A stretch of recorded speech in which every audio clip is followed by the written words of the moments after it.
ನಮಸ್ಕಾರ, welcome back to my channel. ಈ ವಿಡಿಯೋದಲ್ಲಿ ಚಾರ್ಲಿ ಚಾಪ್ಲಿನ್ ಬಗ್ಗೆ ತಿಳಿದುಕೊಳ್ಳೋಣ. ನಗುವಿಲ್ಲದ ದಿನ ವ್ಯರ್ಥ ಎಂದು ಚಾರ್ಲಿ ಚಾಪ್ಲಿನ್ ಹೇಳಿದ್ದಾರೆ. ಲಕ್ಷಾಂತರ ಜನರನ್ನು ನಗಿಸಿದ ವ್ಯಕ್ತಿ ಹೀಗೆ ಹೇಳಿದರು ವಿಶ್ವದ ನೆಚ್ಚಿನ ಹಾಸ್ಯ ನಟ Charlie Chaplin. Sir Charles Spencer Chaplin junior April 16 1889 ಲಂಡನ್ನಲ್ಲಿ ಜನಿಸಿದರು. ದುಃಖಕರವೆಂದರೆ ಅವರು ತುಂಬಾ ಕಷ್ಟಕರವಾದ ಬಾಲ್ಯವನ್ನು ಹೊಂದಿದ್ದರು. ಅವರ ಪೋಷಕರು ಇಬ್ಬರೂ ಸಂಗೀತ ಸಭಾಂಗಣದಲ್ಲಿ ಗಾಯಕರು ಮತ್ತು ನಟರಾಗಿದ್ದರು. ಅವನು ಚಿಕ್ಕವನಿದ್ದಾಗ ಅವನ ಹೆತ್ತವರು ವಿಚ್ಛೇದನ ಪಡೆದರು ಮತ್ತು ಅವನ ತಾಯಿ ಹನ್ನಾ ಅವನನ್ನು ಮತ್ತು ಅವನ ಸಹೋದರ ಸಿಡ್ನಿಯನ್ನು ತನಗೆ ಸಾಧ್ಯವಾದಷ್ಟು ಉತ್ತಮವಾಗಿ ಬೆಳೆಸಿದಳು. ಅವರ ತಂದೆ ಎಂದಿಗೂ ಸಹಾಯ ಮಾಡಲಿಲ್ಲ. ಹನ್ನಾ ಹೊಲಿಗೆ ಮತ್ತು ವೇದಿಕೆಯಲ್ಲಿ ಪ್ರದರ್ಶನ ನೀಡುವ ಮೂಲಕ ಎರಡೂ ತುದಿಗಳನ್ನು ಪೂರೈಸಿದ್ದರು. ಚಾರ್ಲಿ ದುರ್ಬಲ ಮಗು ಮತ್ತು ಅವನು ಅನಾರೋಗ್ಯದಿಂದ ಹಾಸಿಗೆಯಲ್ಲಿದ್ದಾಗ ಅವನ ತಾಯಿ ಕಿಟಕಿಯಿಂದ ಹೊರಗೆ ನೋಡುತ್ತಾ ಮತ್ತು ಹೊರಗೆ ಏನು ನಡೆಯುತ್ತಿದೆ ಎಂಬುದನ್ನು ಅಭಿನಯಿಸುವ ಮೂಲಕ ಅವನಿಗೆ ಮನೋರಂಜನೆ ನೀಡುತ್ತಿದ್ದರು. ಒಮ್ಮೆ ಅವನ ತಾಯಿ ವೇದಿಕೆಯ ಮೇಲೆ ಮುರಿದು ಪ್ರದರ್ಶನ ನೀಡಲು ಸಾಧ್ಯವಾಗದಿದ್ದಾಗ 5 ವರ್ಷದ ಚಾರ್ಲಿ ಹತ್ತಿ ಅವಳ ಸ್ಥಾನವನ್ನು ಪಡೆದರು. ಶೀಘ್ರದಲ್ಲೇ ಚಾರ್ಲಿ ಕೇವಲ 7 ವರ್ಷದವನಾಗಿದ್ದಾಗ ಹನ್ನಾ ಮಾನಸಿಕವಾಗಿ ಅಸ್ವಸ್ಥಳಾದಳು ಮತ್ತು ಆಶ್ರಯದಲ್ಲಿ ಸೇರಿಸಲ್ಪಟ್ಟಳು. ಚಾರ್ಲಿ ಮತ್ತು ಸಿಡ್ನಿಯನ್ನು ಅನಾಥಾಶ್ರಮಕ್ಕೆ ಕಳುಹಿಸಲಾಯಿತು. ಅಂತಹ ಚಿಕ್ಕ ವಯಸ್ಸಿನಲ್ಲಿ ಅವರು ಒಬ್ಬರನ್ನೊಬ್ಬರು ನೋಡಿಕೊಳ್ಳಲು ಕಲಿತರು. ಅವರ ತಾಯಿಯನ್ನು ಆಶ್ರಯದಿಂದ ಬಿಡುಗಡೆ ಮಾಡಿದ ನಂತರ ಸ್ವಲ್ಪ ಸಮಯದ ಸಂತೋಷವನ್ನು ಅನುಸರಿಸಲಾಯಿತು. ಸಿಡ್ನಿ ತನ್ನ ಕನಸುಗಳನ್ನು ನನಸಾಗಿಸಲು ಮೊದಲು ಮನೆಯನ್ನು ತೊರೆದನು. ಅವರು ನೌಕಾಯಾನ ಹಡಗಿನಲ್ಲಿ ಮತ್ತು ನಂತರ ವೇದಿಕೆಯಲ್ಲಿ ಕೆಲಸ ಮಾಡಿದರು. ಚಾರ್ಲಿ ತನ್ನ ಸಹೋದರನಿಗೆ ತುಂಬಾ ಹತ್ತಿರವಾಗಿದ್ದನು. ಶೀಘ್ರದಲ್ಲೇ ಅವನ ಹೆಜ್ಜೆಗಳನ್ನು ಅನುಸರಿಸಿದನು. ಚಾರ್ಲಿ ಕೇವಲ 9 ವರ್ಷದವನಿದ್ದಾಗ ಪ್ರದರ್ಶನ ವ್ಯವಹಾರದಲ್ಲಿ ತನ್ನ ಮೊದಲ ಅವಕಾಶವನ್ನು ಪಡೆದರು. ಅವರು ದಿ 8 ಸಂಕಾಶೈರ್ ಲಾರ್ಡ್ಸ್ ಎಂಬ ಸ್ಟೇಜ್ ಶೋಗೆ ಸೇರಿದರು. ಇದನ್ನು ಒಂದು ರೀತಿಯ ದಂಪತಿಗಳು ನಡೆಸುತ್ತಿದ್ದರು. 2 ವರ್ಷಗಳ ನಂತರ ಪ್ಯಾಂಟೋಮೈಮ್ ಸಿಂಡರೆಲ್ಲಾದಲ್ಲಿ ಕಾಮಿಕ್ ಬೆಕ್ಕಿನ ಪಾತ್ರವನ್ನು ಪಡೆಯಲು ಸಿಡ್ನಿ ಚಾರ್ಲಿಗೆ ಸಹಾಯ ಮಾಡಿದರು. ಜಿಮ್ ಎ ರೊಮ್ಯಾನ್ಸ್ ಆಫ್ ಕಾಕ್ನಿ ಎಂಬ ರಂಗ ನಾಟಕದಲ್ಲಿ ಅವರು ಪಾತ್ರವನ್ನು ಪಡೆದಾಗ ಅವರ ಅದೃಷ್ಟ ಸುಧಾರಿಸಿತು. ಈ ಪಾತ್ರಕ್ಕಾಗಿ ಅವರು ಅದ್ಭುತ ವಿಮರ್ಶೆಗಳನ್ನು ಪಡೆದರು. 1903 ಅವರು ಶರ್ಲಾಕ್ ಹೋಮ್ಸ್ನಲ್ಲಿ ಪೇಪರ್ ಬಾಯ್ ಬಿಲ್ಲಿ ಪಾತ್ರವನ್ನು ನಿರ್ವಹಿಸಿದಾಗ ಅವರ ದೊಡ್ಡ ಬ್ರೇಕ್ ಸಿಕ್ಕಿತು. ಅವರು 3 ವರ್ಷಗಳ ಕಾಲ ಈ ಪಾತ್ರವನ್ನು ನಿರ್ವಹಿಸಿದರು ಮತ್ತು ಇದು ಅವರಿಗೆ ಹೆಚ್ಚಿನ ಪ್ರಶಂಸೆಯನ್ನು ಗಳಿಸಿತು. ಅವರು ತಂಡದೊಂದಿಗೆ ಸ್ವಲ್ಪ ಕಾಲ ಪ್ರವಾಸ ಮಾಡಿದರು. ಆದರೆ ಈ ಸಮಯದಲ್ಲಿ ಅವರ ತಾಯಿ ಮತ್ತೆ ಅನಾರೋಗ್ಯಕ್ಕೆ ಒಳಗಾದರು ಮತ್ತು ಮತ್ತೆ 7 ವರ್ಷಗಳ ಕಾಲ ಆಶ್ರಯಕ್ಕೆ ಕಳುಹಿಸಲಾಯಿತು. ಆಗ ಚಾರ್ಲಿಗೆ 16 ವರ್ಷ. ಯಾವಾಗಲೂ ಹಾಗೆ ಅವನು ತನ್ನನ್ನು ತಾನೇ ನೋಡಿಕೊಳ್ಳಲು ಕಲಿತನು. ಅವರ ಮುಂದಿನ ಕೆಲಸ ಕೇಸಿಯ ಕೋರ್ಟ್ ಸರ್ಕಸ್ ವೈವಿಧ್ಯಮಯ ಪ್ರದರ್ಶನವಾಗಿತ್ತು. ಈ ಸಮಯದಲ್ಲಿ ಸಿಡ್ನಿ ಫ್ರೆಡ್ ಕರ್ನೋ ಫನ್ ಫ್ಯಾಕ್ಟರಿ ಸ್ಲ್ಯಾಪ್ಸ್ಟಿಕ್ ಹಾಸ್ಯ ಕಂಪನಿಯ ಭಾಗವಾಗಿತ್ತು. ಅವರ ಸಹಾಯಕ್ಕೆ ಧನ್ಯವಾದಗಳು. ಚಾರ್ಲಿ ಕೂಡ ಕೋಡಂಗಿಯಾಗಿ ತಂಡವನ್ನು ಸೇರಿಕೊಂಡರು. ಅವರು ತ್ವರಿತ ಹಿಟ್ ಆದರು. ಅವರು USA ಅವರೊಂದಿಗೆ ಪ್ರವಾಸ ಮಾಡಿದರು ಮತ್ತು ಪ್ರದರ್ಶನವೂ ಯಶಸ್ವಿಯಾಯಿತು. ಅಲ್ಲದೆ ಕಾರ್ನೋ ಗುಂಪಿನ ಭಾಗವು ಪ್ರಸಿದ್ಧ ಹಾಸ್ಯ ನಟ ಸ್ಟಾನ್ ಲಾರೆಲ್ ಆಗಿದ್ದರು. ಅವರು ನಂತರ ಲಾರೆಲ್ ಮತ್ತು ಹಾರ್ಡಿ ಪ್ರದರ್ಶನದ ಭಾಗವಾದರು. ಇಬ್ಬರು ಸ್ನೇಹಿತರಾದರು ಮತ್ತು ಒಂದು ಕೋಣೆಯನ್ನು ಸಹ ಹಂಚಿಕೊಂಡರು. 1912 ಗುಂಪು ಅಮೆರಿಕಕ್ಕೆ ಮರಳಿತು ಮತ್ತು ಈ ಸಮಯದಲ್ಲಿ ಚಾರ್ಲಿ ಉಳಿದುಕೊಂಡರು. ಕ್ರಿಸ್ಟೋನ್ ಫಿಲ್ಮ್ಸ್ ಸ್ಟುಡಿಯೋದ ಮಾಲೀಕ ಮ್ಯಾಕ್ಸ್ ಸೆನೆಟ್ ಅವರ ಕೃತ್ಯವನ್ನು ನೋಡಿದ್ದರು. ಅವರು ಚಾರ್ಲಿಗೆ ಮೋಷನ್ ಪಿಕ್ಚರ್ ಒಪ್ಪಂದವನ್ನು ನೀಡಿದರು. ಇದು ಚಾರ್ಲಿಯ ವೃತ್ತಿ ಜೀವನದಲ್ಲಿ ಮತ್ತು ಚಲನಚಿತ್ರ ಇತಿಹಾಸದಲ್ಲಿ ಮಹತ್ವದ ತಿರುವು. ಅವರ ಮೊದಲ ಚಲನಚಿತ್ರವು ಮೇಕಿಂಗ್ ಎ ಲಿವಿಂಗ್ ಎಂಬ ಒಂದು ರೀಲ್ ಹಾಸ್ಯವಾಗಿತ್ತು. ಇದು 1914 ಬಿಡುಗಡೆಯಾಯಿತು. ಅವರ ಆರಂಭಿಕ ವೇತನವು ವಾರಕ್ಕೆ $150 ಆಗಿತ್ತು ಮತ್ತು ಅವರು ಯಶಸ್ವಿಯಾದರು. ಶೀಘ್ರದಲ್ಲೇ ಅವರು ಇತರ ನಿರ್ಮಾಪಕರ ಬಳಿಯೂ ಬೇಡಿಕೆಯಲ್ಲಿದ್ದರು. ಅವನ ಎರಡನೆಯ ಚಿತ್ರವು ಅವನನ್ನು ದೃಢವಾಗಿ ಪ್ರತ್ಯೇಕಿಸಿತು ಮತ್ತು ಚಿಕ್ಕ ಅಲೆಮಾರಿ ಪಾತ್ರವಾಗಿ ಅವನ ಅತ್ಯಂತ ಯಶಸ್ವಿ ಹಂತವನ್ನು ಪ್ರಾರಂಭಿಸಿತು. ಚಿತ್ರವು kid auto race at Venice ಆಗಿತ್ತು. ಅವರು ಧರಿಸಿದ್ದ ಸಜ್ಜು, ಜೋಲಾಡುವ ಪ್ಯಾಂಟ್, ಡರ್ಬಿ ಹ್ಯಾಟ್, ಬಿಗಿಯಾದ ಕೋಟ್ ಮತ್ತು ದೊಡ್ಡದು ಶೂಗಳು ಅವನು ತನ್ನ ವಾರ್ಡ್ರೋಬಿನಿಂದ ಯಾದೃಚ್ಛಿಕವಾಗಿ ಆಯ್ಕೆ ಮಾಡಿದ ವಿಷಯ. ಆದರೆ ಅದು ಮತ್ತು ಅವರ ಟ್ರೇಡ್ ಮಾರ್ಕ್ ಚಿಕ್ಕ ಮೀಸೆ ಅವರನ್ನು ವಿಶ್ವದಾದ್ಯಂತ ಹೆಚ್ಚು ಗುರುತಿಸಲ್ಪಟ್ಟ ಕಾಮಿಕ್ ನಟನನ್ನಾಗಿ ಮಾಡಿತು. ಅವರು ಈಗ ದೊಡ್ಡ ಸ್ಟಾರ್ ಆಗಿದ್ದರು. ಕ್ರಿಸ್ಟೋನ್ನೊಂದಿಗಿನ ಅವರ ಇತರ ಚಲನಚಿತ್ರಗಳು Mabel's strange, predicament, between showers, a film Johnnie, tango tangles, ಅವರ ನೆಚ್ಚಿನ ಕಾಲಕ್ಷೇಪ ಮತ್ತು ಕ್ರೂರ ಪ್ರೀತಿ ಸೇರಿವೆ. ಕ್ರಿಸ್ಟೋನ್ನೊಂದಿಗೆ ಕೆಲಸ ಮಾಡುವಾಗ ಅವರು ಚಲನಚಿತ್ರ ತಯಾರಿಕೆಯ ಕಲೆ ಮತ್ತು ವಿಜ್ಞಾನವನ್ನು ಕಲಿತರು. 1 ವರ್ಷದಲ್ಲಿ ಅವರು ತಮ್ಮದೇ ಆದ ಕಿರುಚಿತ್ರಗಳನ್ನು ನಿರ್ದೇಶಿಸಲು ಮತ್ತು ಸಂಪಾದಿಸಲು ಪ್ರಾರಂಭಿಸಿದರು. ಸಾರ್ವಜನಿಕರು ಅವರನ್ನು ಪ್ರೀತಿಸುತ್ತಿದ್ದರು. 25ನೇ ವಯಸ್ಸಿನಲ್ಲಿ ಅವರು ತಮ್ಮ ಮೊದಲ ಚಿತ್ರ 20 ಮಿನಿಟ್ಸ್ ಆಫ್ ಲವ್ ಅನ್ನು ನಿರ್ದೇಶಿಸಿದರು. 1915ರಲ್ಲಿ ಅವರು ಎಸ್ಸಾನೆ ಸ್ಟುಡಿಯೋಸ್ನೊಂದಿಗೆ ಮತ್ತೊಂದು ಒಪ್ಪಂದವನ್ನು ಪ್ರಾರಂಭಿಸಿದರು. ಅಲ್ಲಿ ಅವರು ತಮ್ಮ ಚಲನಚಿತ್ರ ನಿರ್ಮಾಣ ಕೌಶಲ್ಯವನ್ನು ಸುಧಾರಿಸಿದರು ಮತ್ತು ಬುದ್ಧಿವಂತಿಕೆಯಿಂದ ನಿರ್ಮಿಸಿದರು. ಅವರು ನಿರ್ವಹಿಸಿದ ಪಾತ್ರಗಳ ಮೇಲೆ ಅವರ ಚಲನಚಿತ್ರಗಳ ಮೇಲೆ ಹೆಚ್ಚಿನ ನಿಯಂತ್ರಣವನ್ನು ನೀಡಲಾಗಿದ್ದರೂ ಅವರು ಇನ್ನೂ ಸ್ಟುಡಿಯೋದೊಂದಿಗೆ ಭಿನ್ನಾಭಿಪ್ರಾಯಗಳನ್ನು ಹೊಂದಿದ್ದರು. ಎಸ್ಸಾನೆಯಲ್ಲಿ ಅವರು ರಚಿಸಿದ ಕೆಲವು ಸ್ಮರಣೀಯ ಕಿರುಚಿತ್ರಗಳೆಂದರೆ ಅವರ new job, a jitney elopement, the tramp, the night in the show ಮತ್ತು ದಿ ಇಮಿಗ್ರೆಂಟ್. ಮುಂದಿನ ವರ್ಷ ಅವರ ಒಪ್ಪಂದವು ಮುಗಿದ ನಂತರ ಅವರು ಮ್ಯೂಚುಯಲ್ ಫಿಲ್ಮ್ ಕಾರ್ಪೊರೇಷನ್ನೊಂದಿಗೆ ಇನ್ನೊಂದಕ್ಕೆ ಸಹಿ ಹಾಕಿದರು. 2 ರೀಲ್ ಹಾಸ್ಯಗಳನ್ನು ಅಲ್ಲಿ ನಿರ್ಮಿಸಲಾಯಿತು. ಚಾರ್ಲಿಗೆ ಚಲನಚಿತ್ರಗಳೊಂದಿಗೆ ಮುಕ್ತ ಹಸ್ತವನ್ನು ನೀಡಲಾಯಿತು ಮತ್ತು ಅವು ಸಿನಿಮಾ ಇತಿಹಾಸದಲ್ಲಿ ಅತ್ಯಂತ ಜನಪ್ರಿಯ ಹಾಸ್ಯ ಚಲನಚಿತ್ರಗಳಾಗಿ ಹೊರಹೊಮ್ಮಿದವು. ಇದು ಅವರ ಜೀವನದಲ್ಲಿ ಅತ್ಯಂತ ಸಂತೋಷದಾಯಕ ಸಮಯವಾಗಿತ್ತು. ಮ್ಯೂಚುಯಲ್ನೊಂದಿಗಿನ ಅವರ ಚಲನಚಿತ್ರಗಳು the floorwalker, the vagabond, the pawnshop, behind the screen ಮತ್ತು ದಿ ರಿಂಗ್ ಒಳಗೊಂಡಿತ್ತು. ಈ ಸಮಯದಲ್ಲಿ ಚಾರ್ಲಿಯ ಸ್ನೇಹಿತರ ವಲಯವೂ ವಿಸ್ತರಿಸಿತು. ಅವರು ತಮ್ಮ ಚಲನಚಿತ್ರಗಳಲ್ಲಿ ಖಳನಾಯಕನ ಪಾತ್ರವನ್ನು ನಿರ್ವಹಿಸಿದ ಹೆನ್ರಿ ಬರ್ಗ್ಮನ್ ಅವರನ್ನು ನೇಮಿಸಿಕೊಂಡರು. ಅವರು ತಮ್ಮ ಕೆಲವು ಚಲನಚಿತ್ರಗಳಲ್ಲಿ ಎರಿಕ್ ಕ್ಯಾಂಪ್ಬೆಲ್ ಅವರನ್ನು ನೇಮಿಸಿಕೊಂಡರು. ಸೌಮ್ಯ ದೈತ್ಯ ಅವರು ಅವರ ಕಾರ್ಯದರ್ಶಿಯಾದ ಹ್ಯಾರಿ ಬರ್ಗ್ಮನ್ ಜೊತೆಗೆ ವರ್ಷಗಳಲ್ಲಿ ಚಾರ್ಲಿಯ ಆಪ್ತ ಸ್ನೇಹಿತರಾದರು.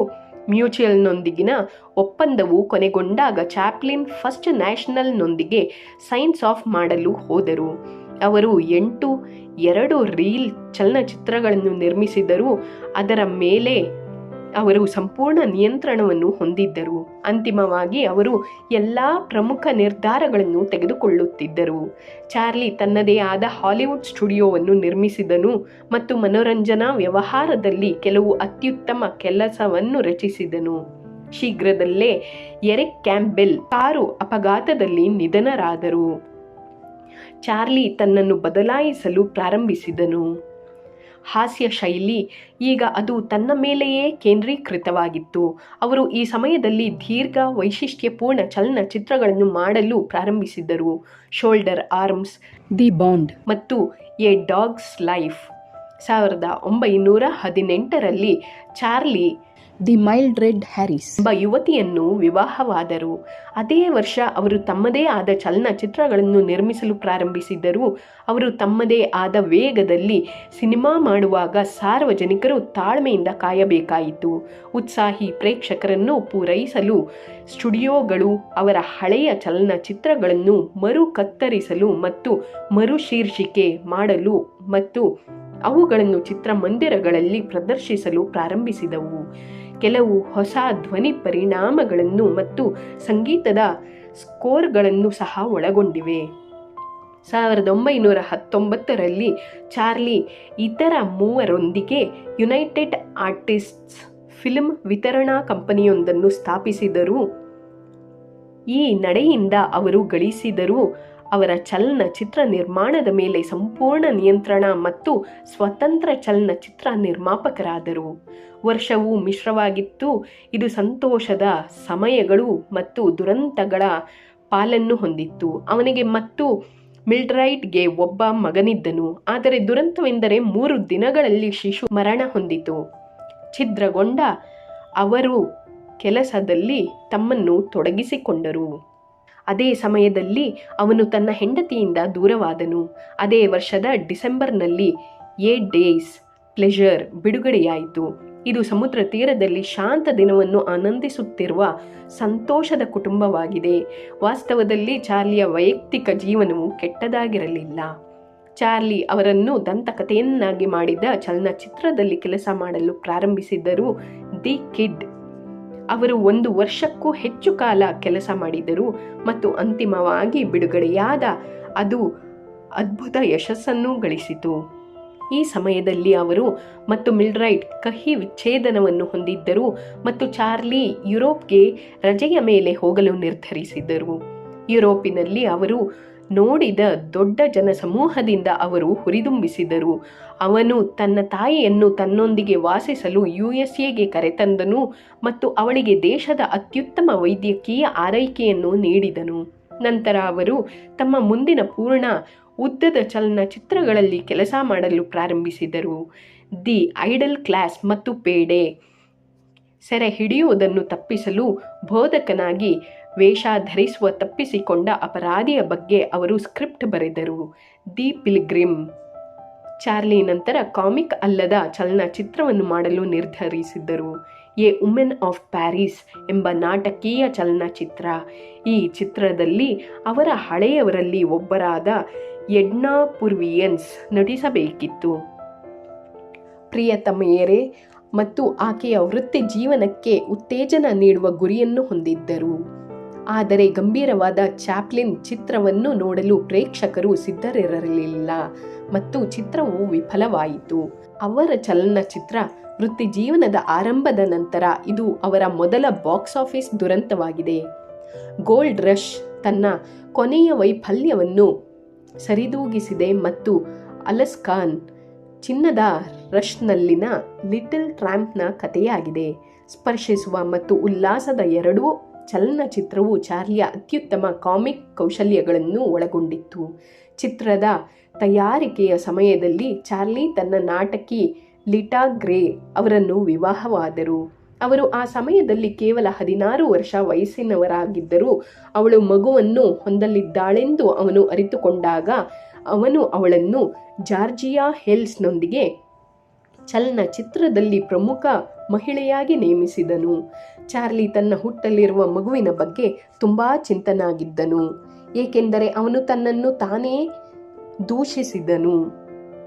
ಹಿಂದಿನವರ ಸಾವು.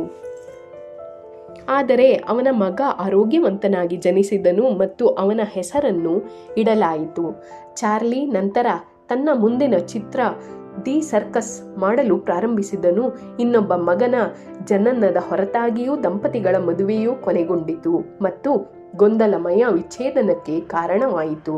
1927ರಲ್ಲಿ ಚಾರ್ಲಿ ಲೀಟಾಗೆ $825,000 ದೊಡ್ಡ ಮೊತ್ತವನ್ನು ಪರಿಹಾರವಾಗಿ ಪಾವತಿಸಿದನು. ಆದರೆ ಅವರು ಸರ್ಕಸ್ ಚಲನಚಿತ್ರವನ್ನು ಮುಂದುವರಿಸಿದರು. 1928ರಲ್ಲಿ ಚಲನಚಿತ್ರವು ಬಿಡುಗಡೆಯಾದ ನಂತರ ಅವರು ನಿರ್ದೇಶಕ, ನಟ ಮತ್ತು ನಿರ್ಮಾಪಕರಾಗಿ ಅವರ ಕೆಲಸಕ್ಕಾಗಿ ಆಸ್ಕರ್ ಪ್ರಶಸ್ತಿಯನ್ನು ಪಡೆದರು. ಆದರೆ ಈ ವೈಭವವು ವಿನಾಶಕಾರಿ ಸುದ್ದಿಯೊಂದಿಗೆ ಪಕ್ಕಕ್ಕೆ ಬಂದಿತು. ಅವನ ಪ್ರೀತಿಯ ತಾಯಿ ಸತ್ತರು. ಅವರ ದುಃಖದ ಮೂಲಕವೂ ಅವರು ಕಷ್ಟಪಟ್ಟು ಕೆಲಸ ಮಾಡುವುದನ್ನು ಮುಂದುವರಿಸಿದರು. ಅಲ್ಲಿಯವರೆಗೆ ಎಲ್ಲ ಚಿತ್ರಗಳು ಮೂಕಿ ಚಿತ್ರಗಳಾಗಿದ್ದವು. ಧ್ವನಿ ಚಿತ್ರಗಳ ಆಗಮನದೊಂದಿಗೆ ಅವರು ಸಂಗೀತ ಮತ್ತು ಧ್ವನಿ ಪರಿಣಾಮಗಳೊಂದಿಗೆ ಸಿಟಿ ಲೈಟ್ಗಳನ್ನು ಮಾಡಿದರು.